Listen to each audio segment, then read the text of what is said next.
Ya, kita berdoa.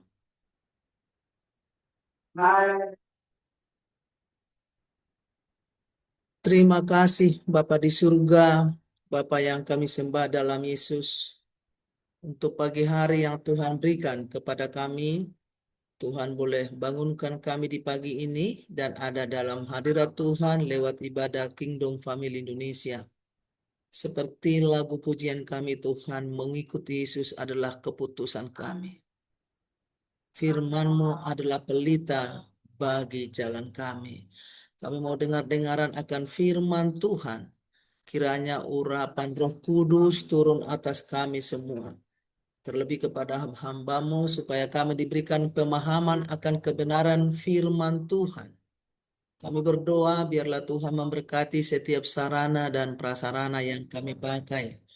Berkati juga para hamba-Mu yang akan bergabung dalam ibadah kami, sehingga ibadah kami sungguh-sungguh menjadi ibadah yang menyenangkan hati Tuhan dan semua kami diberkati oleh Tuhan.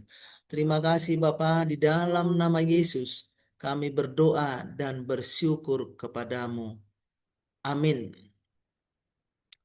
Bapak Ibu Saudara yang dikasihi Tuhan, firman Tuhan yang menjadi renungan kita di ibadah kita pada pagi ini kami ambil dari Lukas 9 ayat 23 tambah 62. Demikian firman Tuhan, katanya kepada mereka semua, setiap orang yang mau mengikut aku, ia harus menyangkal dirinya, memikul salibnya setiap hari dan mengikut aku.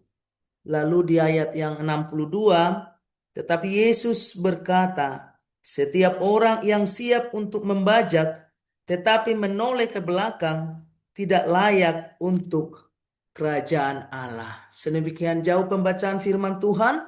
Yesus berkata yang berbahagia adalah orang-orang yang mendengarkan firman Allah serta melakukannya di dalam hidup sehari-hari.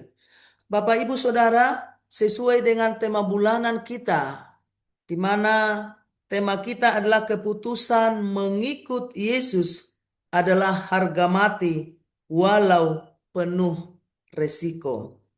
Sebagaimana ayat yang sudah kami bacakan tadi bahwa banyak orang datang atau mencari Yesus hanya untuk kenyamanan, hanya untuk kesembuhan, hanya untuk berkat materi, atau mungkin ada motivasi lain, ya, berbagai macam motivasi orang untuk datang kepada Yesus. Namun kita lihat tadi di ayat yang sudah kita bacakan tadi di Lukas 9 ayat 23 berkata bahwa setiap orang yang mau mengikuti Yesus harus memikul salib. Jadi di sini Yesus tidak pernah menawarkan bahwa kekristenan itu sebagai jalan pintas untuk menuju kehidupan tanpa masalah.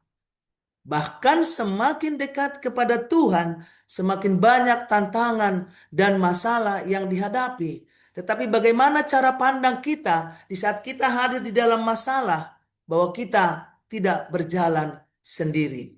Bapak Ibu Saudara yang dikasihi Tuhan, sebaliknya di mana Yesus menekankan kepada kita bahwa mengikut Dia adalah keputusan yang radikal. Tadi mengikut Yesus artinya ada satu komitmen, satu keputusan yang radikal yang menuntut seluruh hidup. Itulah tadi harga mati. Harga yang harus dibayar, yang penuh dengan tantangan, penuh dengan masalah, penuh dengan resiko. Mengikuti Yesus adalah harga mati. Itu adalah sesuatu keputusan yang final dan radikal untuk menyerahkan seluruh hidup secara total kepadanya, terlepas dari resiko yang harus kita hadapi. Dan inilah yang dikatakan tadi di poin yang pertama, menyangkal diri. Ada 3 poin yang bisa kita lihat di sini. Bagaimana menyangkal diri?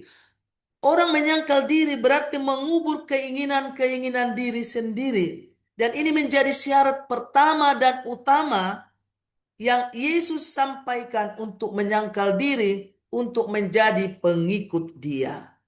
Yang berarti pusat kehidupan kita bukan lagi diri kita sendiri, tapi kita tertuju kepada Tuhan sebagai sumber segalanya di dalam hidup kita. Pusat kehidupan kita bukan lagi saya, tetapi Kristus yang menjadi raja di atas hidup saya. Pasti ada resiko. Resikonya apa? Di dalam kita menyangkal diri, kita akan bisa dianggap dunia menjadi sesuatu kebodohan atau sesuatu yang aneh. Karena kita melepaskan keuntungan sesaat dan harus menundukkan keinginan daging kita setiap hari, katanya tadi. Jadi menyangkal diri itu bukan cuma sekali atau dua kali, tapi setiap hari menjadi gaya hidup atau ciri khas kita. Kata harga mati, tidak ada kompromi. Itulah kalau di dalam menyangkal diri tidak ada kompromi. Kita harus siap melepaskan segalanya yang mengalihkan perhatian kita dari Tuhan. Artinya fokus kepada Tuhan sebagai sumber hidup. Itulah tadi harga mati. Tidak bisa ditawar oleh apapun. Poin yang kedua yang bisa kita lihat, memikul salib. Artinya menerima penderitaan karena ketaatan. Menerima penderitaan bukan karena perbuatan kita, tapi kita menderita karena ketaatan kita kepada sumber raja, yaitu raja di atas segala raja yang sudah menguasai hidup kita. Memikul salib bukan sekedar menanggung penyakit atau masalah hidup biasa, tetapi bagaimana kesediaan kita menanggung penderitaan, menanggung cemoohan, atau resiko kehilangan nyawa karena ketaatan pada Kristus. Bagaimana kalau kita berbicara tentang rasul-rasul dalam semua pelayanan pekabaran Injil, nyawa yang menjadi taruhan mereka. Mungkin saat ini kita belum mengalami yang seperti itu. Tapi Tuhan sudah menyampaikan kepada kita bahwa mengikut Dia mempunyai resiko yang tinggi. Di dalam memikul salib, resiko apa yang kita lihat? Mengikut Yesus bisa berarti kita dijauhi teman. Bisa kita tidak disukai keluarga. Atau mungkin kita ditolak di tempat pekerjaan karena iman kita. Karena kita mempertahankan integritas keimanan kita. Mungkin juga kita tidak mendapat panggung dalam pekerjaan. Atau mungkin panggung dalam politik. Atau mungkin kita dibatasi. Karena integritas kita tadi, integritas iman kita. Itulah yang menjadi resiko mengikut Yesus.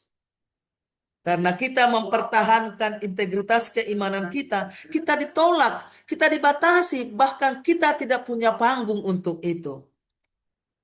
Bapak, Ibu, Saudara, itulah yang menjadi harga mati buat kita.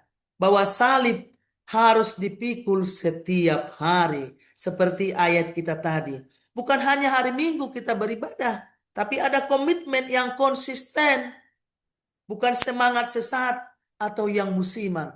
Tapi bagaimana kita di dalam menunjukkan keimanan kita kepada Kristus, kita selalu taat dan tunduk kepada Dia.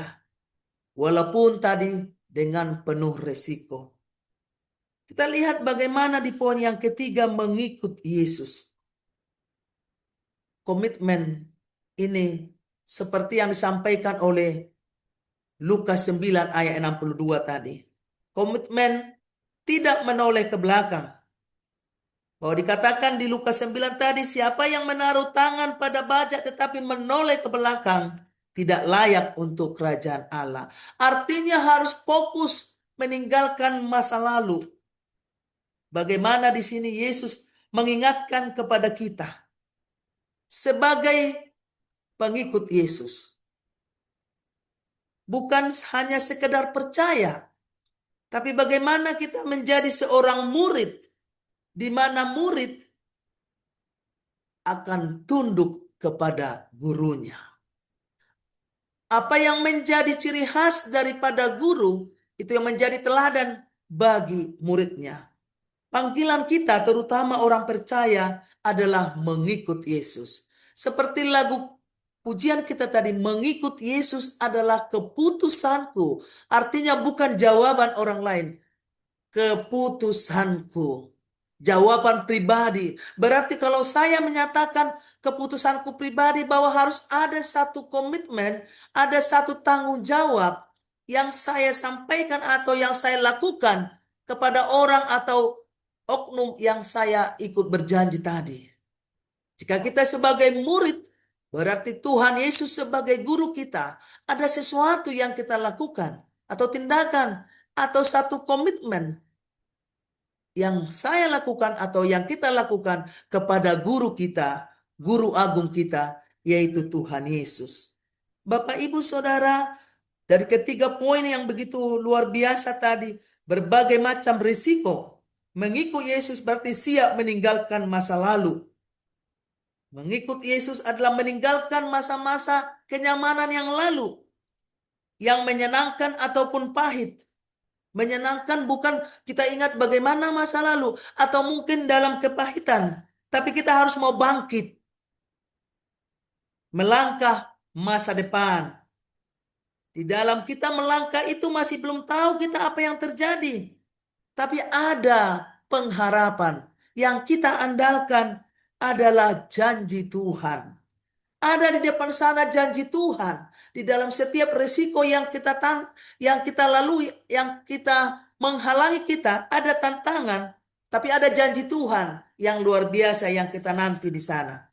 Dan harga itu dan janji itu jauh dibandingkan janji-janji dunia dan tidak ada taranya. Harga mati adalah keputusan total. Tidak bisa setengah hati, tidak bisa suam-suam kuku. Kita tidak bisa melayani Tuhan sekaligus melayani keinginan dunia. Bapak, Ibu, Saudara, mengapa harus harga mati? Yesus berkata, barang siapa kehilangan nyawanya karena aku, ia akan menyelamatkannya. Artinya, dunia menawarkan kehidupan yang nyaman, tapi berakhir pada kebinasaan. Tapi Yesus menawarkan jalan yang penuh resiko, namun berakhir pada kehidupan kekal. Ada janji setia Tuhan, ada kemuliaan, ada pengharapan di balik masalah. Dan Alkitab mengatakan belum seberapa tantangan yang kita hadapi di dunia ini dibanding kemuliaan yang akan Tuhan tawarkan kepada kita yang setia dan percaya kepadanya. Menderita karena Kristus akan membuahkan kemuliaan yang kekal, sementara kenikmatan dunia akan sirna. Bapak, Ibu, Saudara yang dikasihi Tuhan, apa yang dikatakan oleh firman Tuhan dalam Matius 16 ayat 24, Yesus berkata, setiap orang tadi yang mengikut aku, ya, mengikut aku, ia harus menyangkal diri, memikul salib, dan mengikut aku. Tadi kita sudah sampaikan ada 3 poin yang luar biasa. Bagaimana kita mampu melepaskan kepentingan diri. Yang tadinya kita berpusat kepada diri kita, keegoisan kita, tapi sekarang mengubah menjadi fokus atau berfokus kepada Tuhan. Melainkan kepada Tuhan. Segala hal yang kita lakukan harus ada Yesus di dalamnya. Artinya beda dengan dunia. Dari segi pemahaman karakter inilah yang akan membuat bagaimana cara pandang kita yang tadinya hanya untuk diri sendiri, sekarang kita akan berubah menjadi cara pandang Tuhan. Hidup di dalam kehendak Tuhan. Kolose 3 ayat 23 berkata, agar kita melakukan segala sesuatu untuk Tuhan, bukan untuk manusia. Artinya apa yang kita lakukan, mari kita lakukan dengan baik, dengan fokus kepada Tuhan. Itulah penyangkalan diri. Setiap apapun tindakan kita harus ada Yesus. Dan Yesus yang menjadi fokus dalam setiap apapun yang kita rancang di dalam hidup kita. Supaya Yesus betul-betul masuk dan mengendalikan serta mengontrol apa yang menjadi rencana kita di dalam perjalanan hidup kita. Artinya fokus kepada Kristus yang menjadi sumber segalanya di dalam hidup kita. Bukan ini lagi. Hidupku bukan aku lagi, tapi Kristus yang hidup di dalam aku, kata Rasul Paulus. Setiap orang memiliki salib masing-masing. Itulah tadi memikul salib itu. Setiap kita mempunyai tantangan masing-masing. Setiap orang memiliki salib masing-masing. Memiliki penderitaan, memiliki kekecewaan, memiliki tantangan di dalam hidupnya. Ada salib yang harus kita pikul. Tapi bagaimana kita bisa mampu melewati, memikul salib yang ada pada pundak kita masing-masing? Karena katanya setiap orang punya salib. Berarti kita harus punya daya. Bagaimana kita mampu memikul salib yang ada itu tadi? Itu kalau dari diri sendiri tidak sanggup, tidak mampu. Tapi jika Tuhan sudah menjadi andalan kita tadi seperti poin nomor 1 menyangkal tadi, apapun nanti salib yang akan kita pikul, kita akan dimampukan memikulnya. Kita akan dimampukan, akan ditopang untuk memikulnya. Sehingga kita kuat dan mampu karena ada kekuatan baru yang dari Tuhan yang di dalam hidup kita. Bahwa tadi bukan pengandalan ini lagi, bukan pengandalan ini lagi, tapi Kristus yang bekerja di dalam hidup kita. Disinilah kita mengenal Yesus secara pribadi. Kita tahu keterbatasan kita, kita tahu kemampuan kita, tapi karena tadi kita sudah pengandalan tadi dari diri itu berubah kepada Kristus, di sanalah kita akan dimampukan. Tapi bagaimana kita untuk bisa mampu atau mengandalkan Tuhan jika kita tidak hidup di dalam keintiman dengan sumber hidup itu? Disinilah kita mengenal siapa tuh Yesus secara pribadi. Apa yang dilakukan Yesus di dalam hidup kita. Artinya dia tahu segalanya apa yang terjadi. Di saat kita memikul salib kita, dia ada. Dia tahu dan dia mengerti. Bahkan Tuhan tahu takaran kita. Karena kita percaya tak satu pun yang terjadi di dunia ini tanpa seizin dan sepengetahuan dia. Tapi jika kita sudah menyangkal diri tadi, mengandalkan dia, apapun nanti beban hidup, salib yang akan menimpa hidup kita, kita akan dimampukan. Karena kita percaya bahwa hidup kita ada dalam genggaman dia. Bahwa Tuhan itu tidak meninggalkan kita. Kita semakin rendah hati.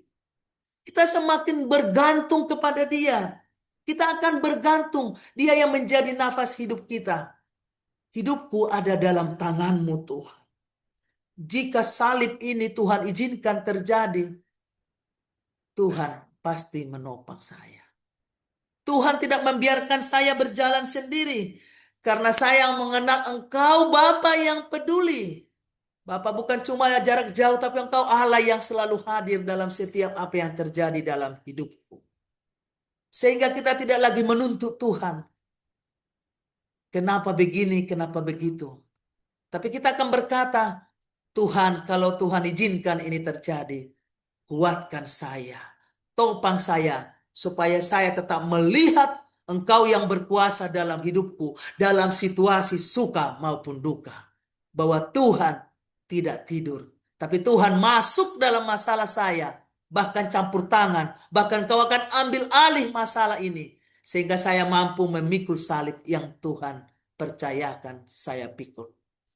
Bapak, Ibu, Saudara yang dikasihi Tuhan, mengikut Yesus menjadi satu ikrar, menjadi satu pengakuan di dalam perjalanan seumur hidup kita. Makanya Yesus berkata, setialah engkau sampai mati, aku akan menganugerahkan mahkota kehidupan. Bagai pelari dia tidak menerima piala di tengah jalan. Tapi pelari itu akan menerima medali itu atau piala itu kalau dia menyelesaikan sampai akhir. Di sana dia akan mendapat piala itu. Mengikut Yesus adalah perjalanan hidup yang penuh dengan tantangan tadi. Sesuai dengan judul kita, keputusan mengikut Yesus adalah harga mati, tidak tergoyahkan oleh apapun. Namun, walau penuh resiko. Artinya sekali kita mengikut Yesus, kita sudah tahu bahwa keputusan itu adalah keputusan yang radikal, yang penuh dengan resiko. Tiap hari kita diperhadapkan pada pilihan, ikut jalan Tuhan atau dunia. Tapi kalau tadi mengikut Yesus keputusanku, jawaban diri sendiri.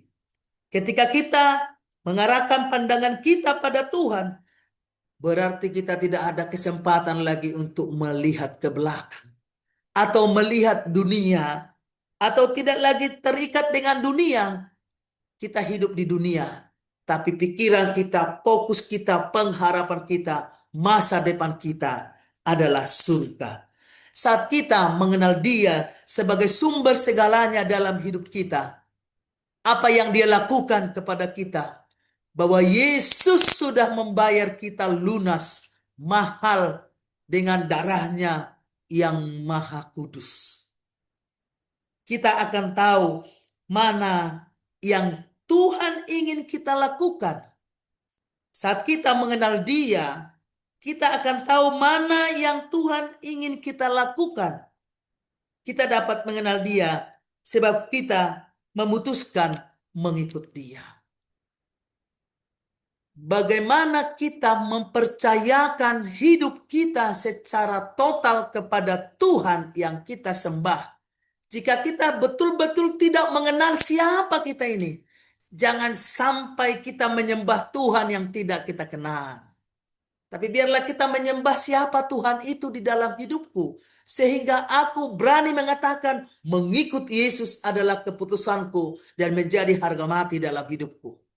Kalau kita sudah berkata menjadi satu komitmen, berarti kita sudah sungguh-sungguh mengenal siapa Yesus dalam hidupku.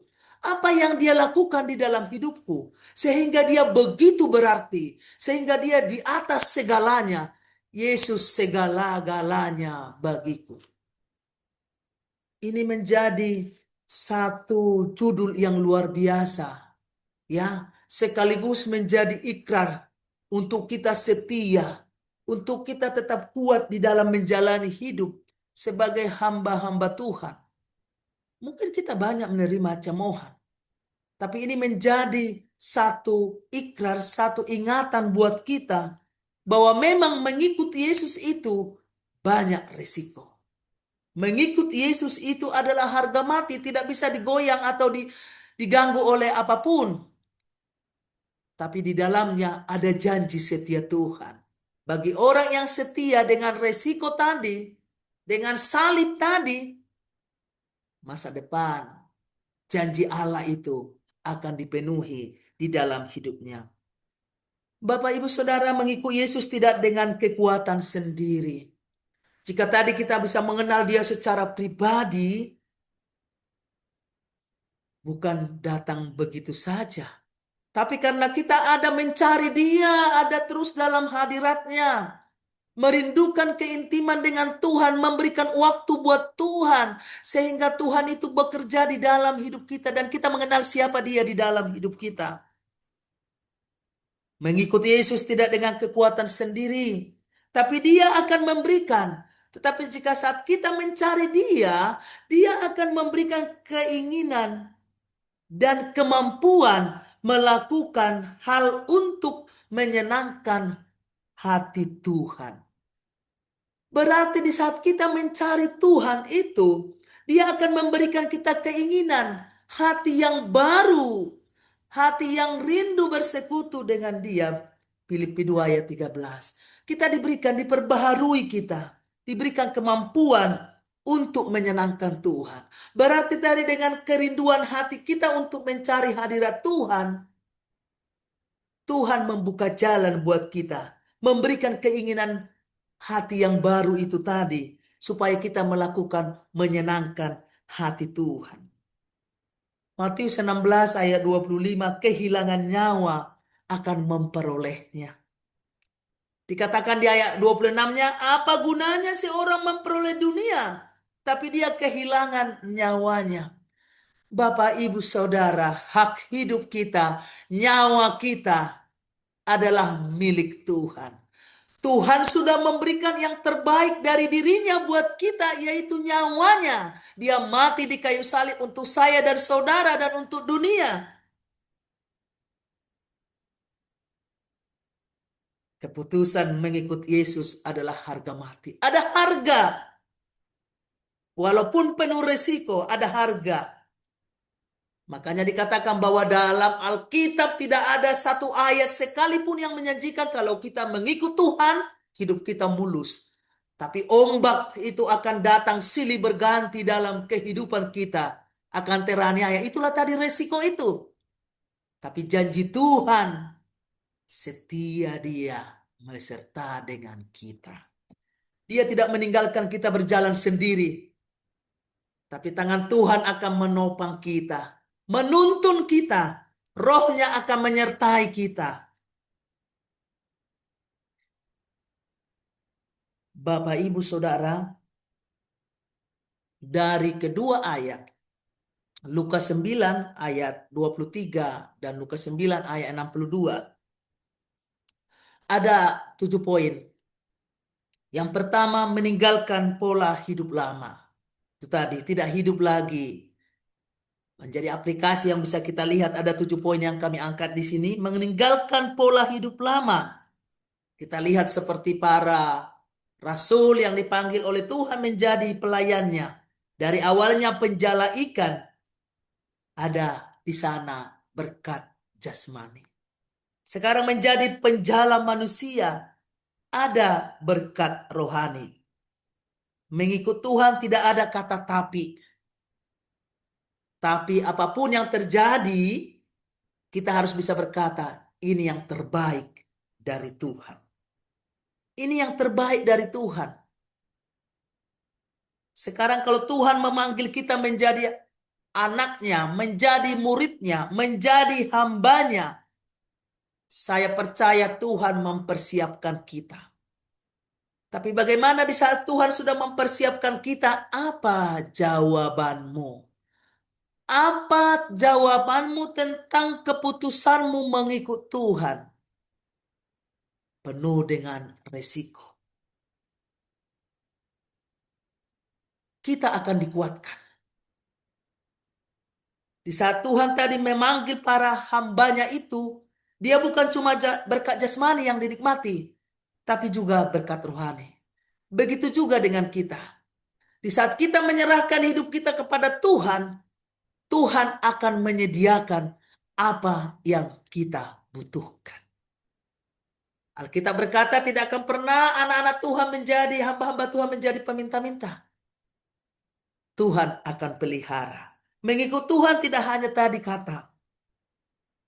Lukas 9 ayat 62 tadi berkata bahwa membajak tapi masih pikirin yang di belakang. Selesai dulu dengan diri sendiri. Jangan menoleh ke belakang. Kita tahu apa yang terjadi di saat istri Lot melihat ke belakang. Tapi majulah ke depan. Di saat kita sudah mengikut Tuhan, apapun resikonya, jangan melihat ke belakang. Karena dikatakan tadi, orang sudah memegang bajak, tapi jika dia masih menoleh ke belakang, tidak layak dalam kerajaan Allah. Jangan sampai label sebagai hamba Tuhan, sebagai pengikut Tuhan ada bagi kita. Jangan sampai kita tidak layak seperti katanya tadi. Kita masih hidup dalam kebiasaan lama. Melakukan pelayanan, tapi tetap terikat dengan apa yang menjadi keinginan-keinginan dunia. Orang percaya harus beda. Orang percaya harus beda. Harus ada pembaruan. Tidak sama dengan dunia. Yang kedua, menyangkal diri, memikul salib, mengikut Tuhan. Ya, ini adalah syarat mutlak untuk mengikut Yesus. Jika ini tidak dilakukan katanya berarti dia nggak berkenan. Menyangkal diri artinya mengerti kehendak Tuhan dalam diri kita. Sesungguhnya kita ini ada bukan karena rancangan kita atau keinginan kita, tapi karena Tuhan. Kita ada untuk melakukan pekerjaan Tuhan, kita ada untuk memperluas kerajaan Tuhan, kita ada untuk memuliakan Dia. Berarti di saat kita mengatakan keputusanku adalah mengikut Yesus, berarti kita menyadari bahwa Yesus yang utama di dalam hidupku. Yesus yang luar biasa di dalam hidupku. Sehingga kita mengerti kehendaknya. Ya, mengerti kehendaknya di dalam hidupku. Untuk apa aku ada di dunia ini? Ada rencana Tuhan yang mau dinyatakan di dalam hidupku.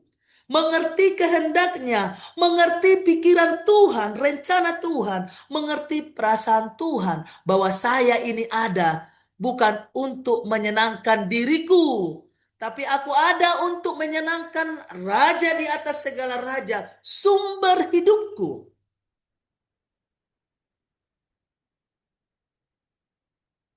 Ada keintiman dengan Tuhan lewat persekutuan dan firman-Nya.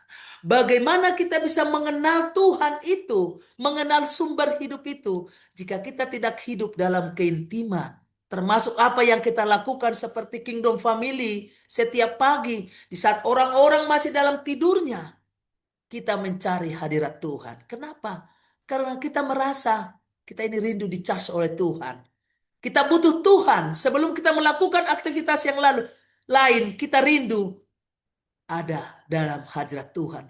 Karena kita masih diberikan Tuhan nafas. Itulah yang kita lakukan. Bersyukur kepadanya. Tuhan masih berikan kesempatan buat kita. Bagaimana kalau besok tidak ada waktu itu lagi? Tapi kita bersyukur Tuhan berikan kita hidup. Bapak, Ibu, Saudara, merelakan harta. Itu poin yang ketiga. Siapapun manusia pasti merindukan harta. Harta sesuatu yang menjadi kebanggaan bagi setiap orang. Tapi di sini Tuhan mau mengatakan harta boleh kita miliki, tapi harta yang tak ternilai itu adalah Tuhan. Bahwa Tuhan segala-galanya, Dia lebih berharga. Jadi kita tidak pusing lagi akan apa yang kita miliki, akan apa yang menjadi kemampuan kita.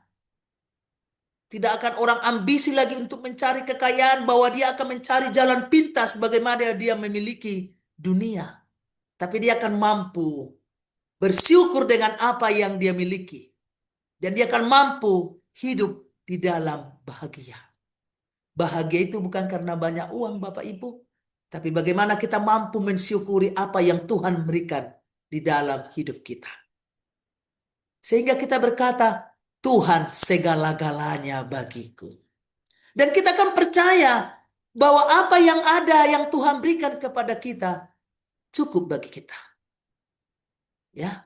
Makanya dikatakan tadi, apa gunanya? Di Matius 16 ayat 26, apa gunanya seorang memperoleh dunia? Dia memiliki harta segalanya, tapi nyawanya, kehilangan nyawanya. Harta kita butuhkan. Jika kita diberikan Tuhan berkat, baiklah boleh kita jadi berkat bagi orang lain. Tapi bagaimana kalau harta itu membuat kita jauh dari Tuhan? Bagaimana kalau harta itu yang membuat kita semakin jauh dari Tuhan? Atau bahkan melakukan hal-hal yang tidak baik? Efesus 2 ayat 10 berkata, kita ada untuk melakukan pekerjaan baik di tengah-tengah dunia ini. Di saat datang waktunya kita dipanggil oleh pemilik nafas itu. Harta tidak membawa kita ke sana. Tapi bagaimana pengenalan kita sepanjang nafas kita ada di dunia ini? Kita mengagungkan Dia di atas segala harta yang kita miliki. Yang keempat, kerelaan untuk diproses dan dibentuk oleh Tuhan. Memang Bapak Ibu, di saat pembentukan apapun, sama seperti tukang tempa emas itu, proses itu sakit. Memang proses itu tidak enak. Terkadang kita maunya yang instan, mau yang cepat. Terkadang Tuhan mau memakai kita, memproses kita, membentuk kita sampai titik terendah. Tapi kita akan melihat jika kita setia di sana, Tuhan akan bekerja. Tuhan akan bekerja di luar nalar manusia. Sehingga kita bisa kita akan bangkit diangkat oleh Tuhan. Kita akan melihat Tuhan engkau luar biasa di dalam hidupku. Masalah bisa tadi penuh resiko. Mengikut Yesus penuh resiko, penuh tantangan. Tapi bisa Tuhan bekerja lewat tantangan itu. Membentuk kita menjadi pribadi yang lebih baik. Jadi Bapak Ibu jangan takut dengan tantangan.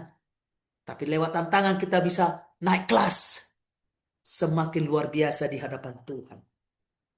Tuhan tidak mencari orang yang mampu. Tapi dia mencari orang yang mau untuk dipakai. Yang mau untuk dibentuk menjadi pribadi yang menyenangkan dia. Yang menyenangkan raja di atas segala raja itu. Yang kelima, waktu dan kenikmatan. Bapak Ibu Saudara, di saat tadi kita mengikuti Yesus tadi, kerelaan waktu buat Tuhan, kita meninggalkan kenikmatan-kenikmatan dunia.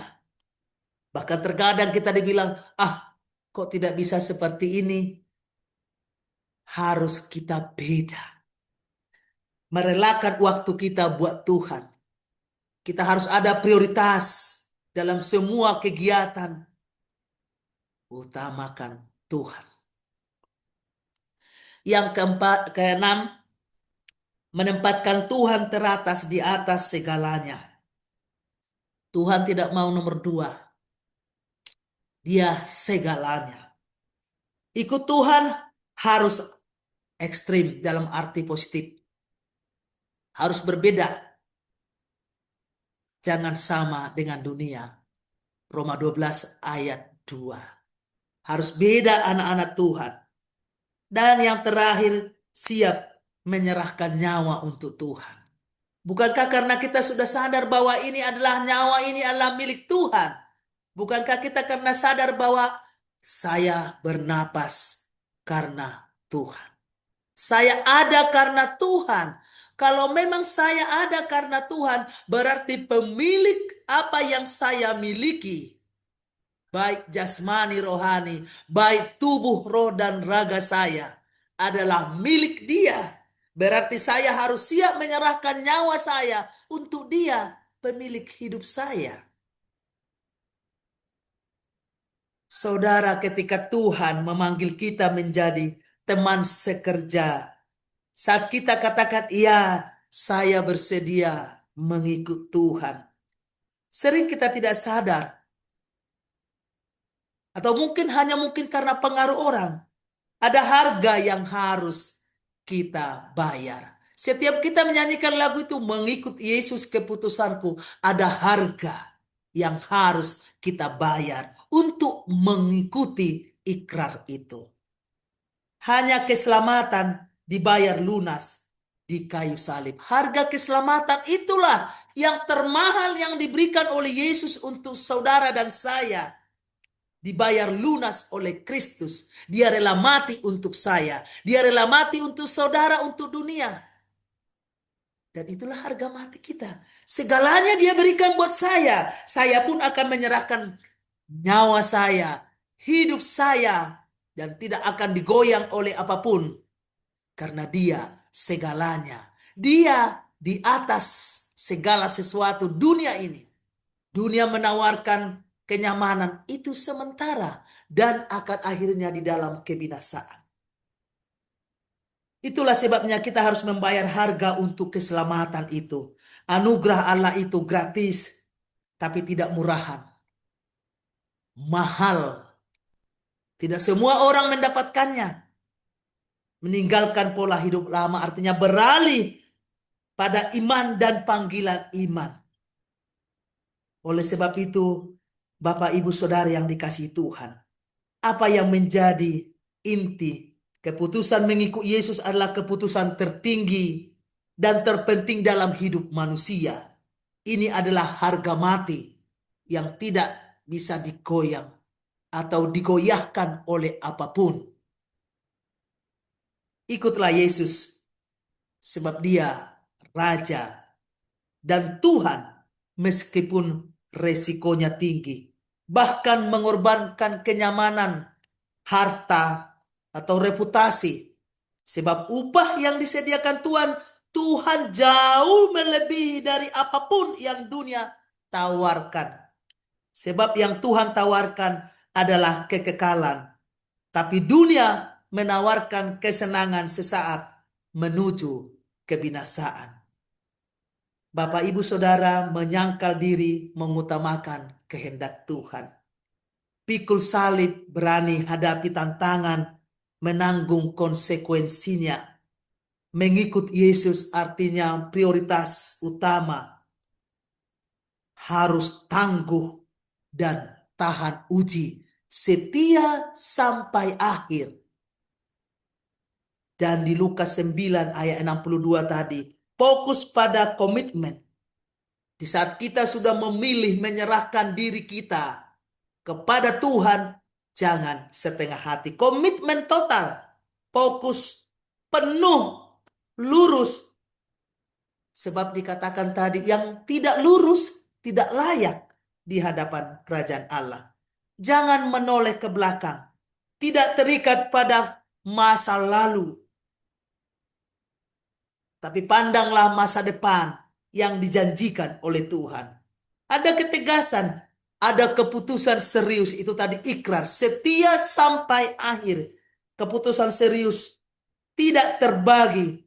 Ada ketetapan hati yang menuntut kesetiaan, tangguh sampai akhir. Kedua ayat ini menjadi satu pengajaran yang luar biasa dari Tuhan, bahwa menjadi pengikut Tuhan adalah panggilan radikal, melepaskan diri dan fokus pada kerajaan Allah. Kita akan menerima mahkota kehidupan, surga, jika kita setia sampai akhir memikul salib kita, menyangkal diri kita, mengikut Tuhan. Dan memang itulah tujuan akhir perjalanan kita ada di tengah-tengah dunia ini. Sekali lagi Bapak Ibu, dunia menawarkan kehidupan yang nyaman, tetapi berakhir pada kebinasaan. Tapi Yesus menawarkan jalan yang penuh resiko, namun berakhir pada kehidupan kekal dan kemuliaan. Menderita karena Kristus akan membuahkan kemuliaan yang kekal, sementara dunia akan sirna. Surga adalah tujuan akhir orang percaya. Keputusan mengikut Yesus adalah harga mati walau penuh risiko.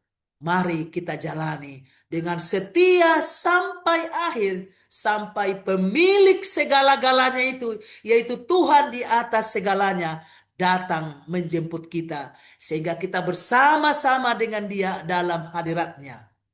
Tuhan Yesus menguatkan kita. Tuhan Yesus memampukan kita untuk tetap setia berjalan di tengah-tengah dunia ini. Pandangan kita jangan pernah menoleh ke belakang, tapi pandanglah masa depan. Janji Allah bahwa hidup kekal menjadi bagian orang yang setia sampai akhir, sehingga kita menerima mahkota kehidupan surga yang menjadi tujuan orang percaya. Tuhan Yesus memberkati kita. Amin. Kita berdoa. Segala puji, hormat, kemuliaan kami sampaikan Bapa di surga kepadamu atas kesempatan yang indah yang Tuhan berikan kepada kami. Tuhan mengingatkan kami bahwa mengikut Tuhan adalah harga mati buat kami. Walau banyak resiko, Engkau sudah mengingatkan kami lewat firman-Mu untuk bisa kami mampu Tuhan menyangkal diri kami, memikul salib kami, mengikut Engkau. Banyak tantangan, banyak masalah yang akan menghadang kami Tuhan, yang akan menggoda kami. Kuatkan kami Tuhan, topang kami, sehingga kami tetap kuat. Dan di dalam setiap masalah, ombak terus yang menggoyang kehidupan kami akan melihat tangan Tuhan selalu terulur buat kami. menopang kami, sehingga kami mampu melewati badai, dan mata kami fokus tertuju kepada masa depan, di mana Tuhan memberikan kami janji, orang yang setia sampai akhir akan menerima mahkota kehidupan. Topang dan mampukan kami menjalani hari-hari kami, supaya kami tidak sama dengan dunia, tapi kami beda karena kami adalah milik Kristus. Biarlah kami boleh menggunakan waktu hidup kami hanya untuk kemuliaan bagi nama Tuhan. Terpujilah Engkau Bapa di surga. Di dalam Yesus Kristus kami berdoa dan bersyukur kepadamu. Amin.